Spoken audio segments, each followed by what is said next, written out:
Lo de la selección ecuatoriana parece una maldición, parece una malaventura del destino, porque siempre tiene que pasarle algo a ellos para que no se cumplan sus metas.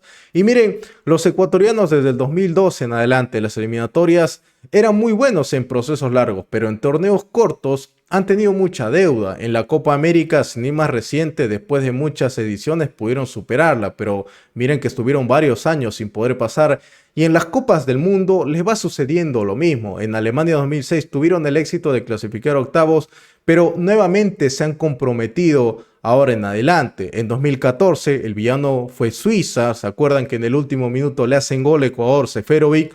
Pues bueno, en el partido contra Senegal en Qatar 2022, un rival africano, en este caso Koulibaly, sentencia ese partido contra Senegal, valga la redundancia. Y en este cotejo contra Costa de Marfil aparece un nuevo villano, otra vez un equipo africano, y en esta ocasión el protagonista es Amad Diallo. Anota el gol en los últimos minutos.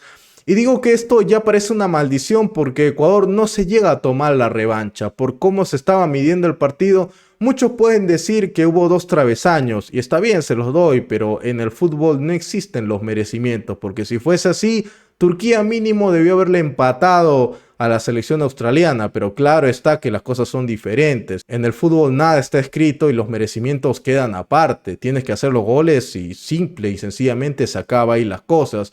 Y bueno, lamentablemente no se le dio a la selección ecuatoriana. Creo que por lo que mostró también Costa de Marfil al estar tan parejo el partido por varios tramos y lo que termina definiendo también a Amad Diallo, considero que es lo más justo. O sea, en algún momento iba a caer ese tanto y para malaventura de los ecuatorianos ha sido de parte de los africanos. ¿Qué tal, gente? ¿Cómo están? Bienvenidos a un nuevo video. Costa de Marfil venció 1-0 a Ecuador y de esta manera compromete muchísimo a los norteños de cara a los duelos contra Curazao y contra Alemania. La verdad que esa tercera jornada va a ser muy brava. De momento Ecuador va a tener que hacer su trabajo ganándolo a Curazao porque tiene que voltear la página después de esta amarga derrota y su debut en el Mundial. Además, las selecciones Conmebol siguen sin ganar y la verdad que esto está preocupando. Ojo, porque se viene Uruguay, se viene Colombia y también se viene Argentina. No vaya a ser que haya otro tipo de sorpresas. Antes de empezar, no te olvides suscribirte, no te olvides dejar tu like y por supuesto un comentario al final de esta entrega.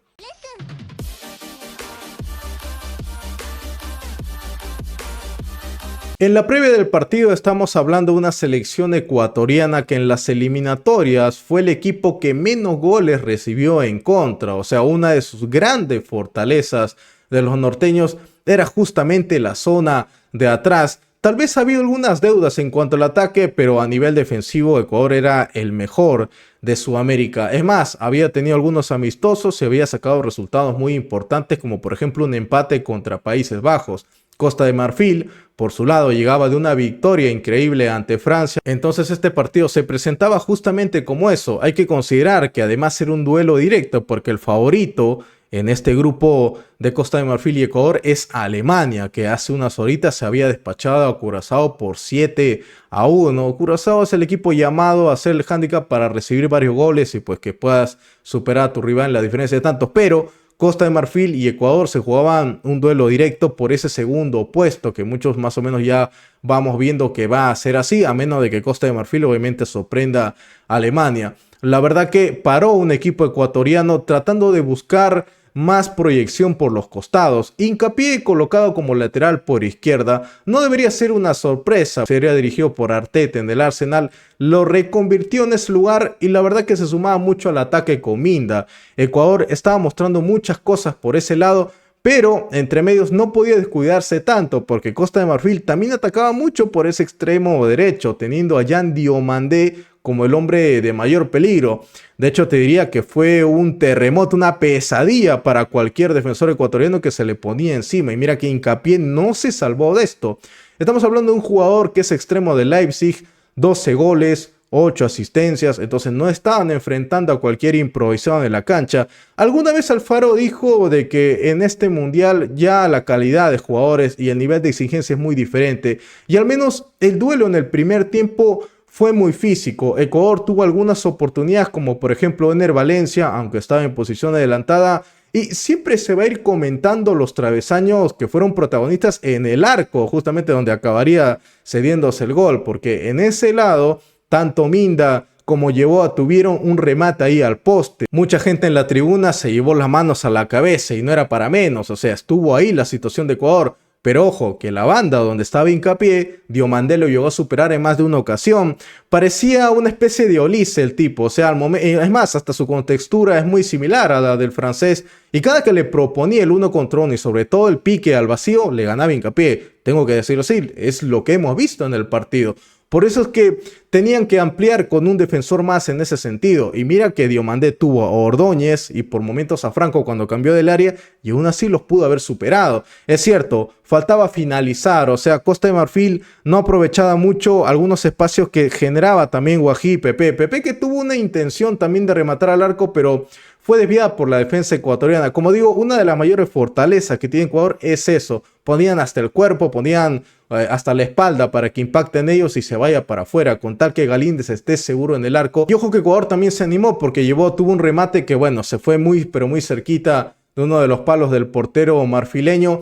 Y el partido estaba muy dinámico, incluso te diría que por instantes de ida y vuelta, con mayor tendencia a mejorar en cuanto a la finalización, porque Costa de Marfil, si bien ganaba Diomandé por el costado, después al momento de dar pase, o no llegaba alguien o impactaba en un jugador ecuatoriano al final, ellos se colocaban con muro como dije.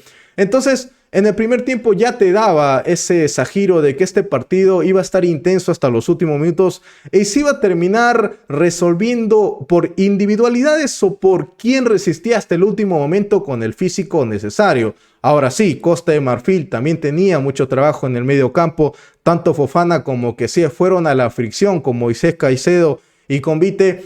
Es cierto, Ecuador en el segundo tiempo se fue apagando de a poquitos. Te diría que al inicio del segundo tiempo estuvo mucho mejor Costa de Marfil. En los primeros 20 minutos se apoderaron mucho del balón y de las acciones. Ecuador apostaba por instantes a la contra, apostaba por momentos al pique al vacío de Ener Valencia, alguna sorpresa que podían dar en el uno contra uno. Pero claro está que Costa de Marfil, cuando le quitaba el balón y se iba de contragolpe, le generaba mucho, pero mucho peligro. Incluso en la fricción hasta terminaba perdiendo.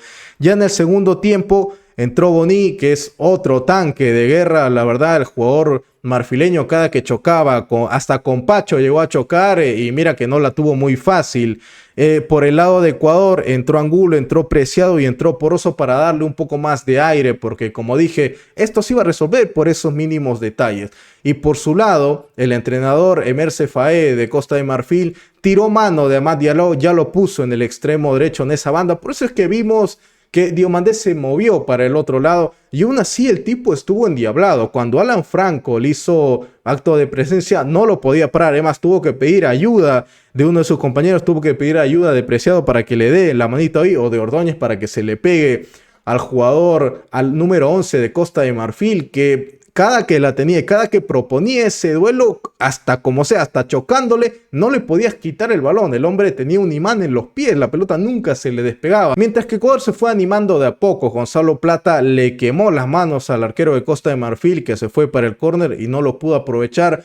Entonces, ya en los últimos minutos, tú te dabas cuenta de que el cansancio se estaba apoderando de ambos, tenían que recuperar rápido la pelota. El trabajo de Moisés Caicedo fue importante también para tratar de recuperar y darle un poquito más de giro a las zonas del costado, porque Ecuador estaba perdiendo un mayor volumen por las bandas. Incluso cuando iban a presionar, había instantes en donde había huecos, y esos huecos en algún instante iba a terminar sacándole provecho Costa de Marfil. Es cierto, los marfileños también bajos de puntería por momentos sacaban de uno por las bandas, pero después al momento de dar el pase siempre decidían mal o lo tiraban para afuera. Entonces estaban con esa tendencia. Esto se iba a resolver por un gol y punto. Y así fue. Y la verdad que me llama mucho la atención lo que pasa en el gol, porque los jugadores ecuatorianos van a presionar a la defensa.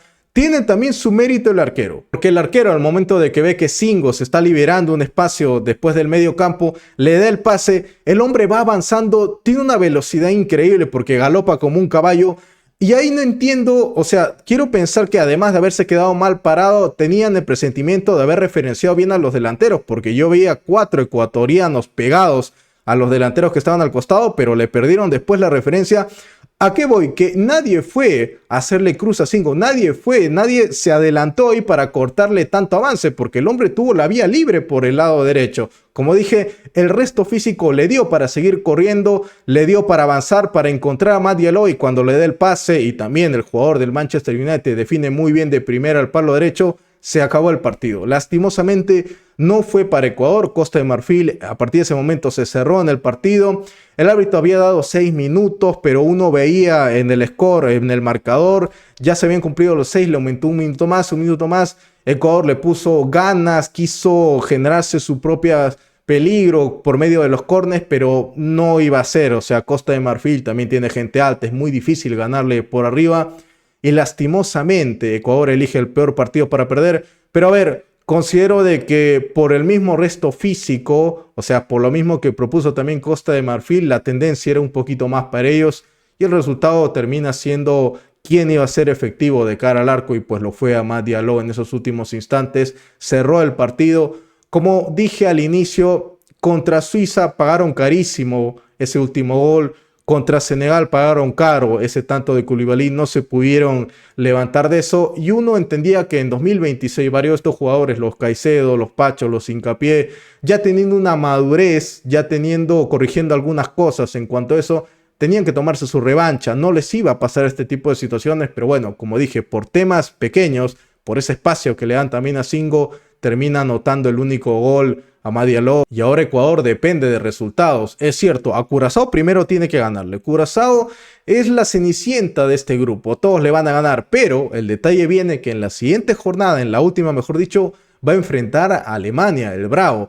Lo que le conviene a Ecuador es que Alemania le gane a Costa de Marfil el siguiente partido, y por ahí tal vez el tercero puede relajarse un poquito y meter suplentes y a ver qué puede hacer Ecuador. Pero ojo, Ecuador está obligado a sumar en estos dos partidos, o por lo menos sacarle un empate a Alemania. Pero si Alemania empata con Costa de Marfil, recuerden que Costa de Marfil va a cerrar con Curazao y la diferencia de goles puede ser también importante, y ahí sí Ecuador entraría en un vía crucis, porque se estaría enfrentando a una selección que todavía no tiene asegurada su clasificación, y aparte que los alemanes no es que bajan los pies del acelerador, ellos quieren ganarlo todo, van a ir también, imagino, con un equipo mixto, pero igual son altamente competitivos hasta su equipo mixto. Estamos hablando de una selección alemana que tiene 4 campeonatos del mundo, no es cualquier cosa. Y bueno, en cuanto a eso, Ecuador va a depender de justamente otras variables para llegar a esa última jornada y a ver qué será. Pero lastimosamente su revancha, una vez más, vuelve a pisar el palito, una vez más, vuelve a tropezar con una selección africana,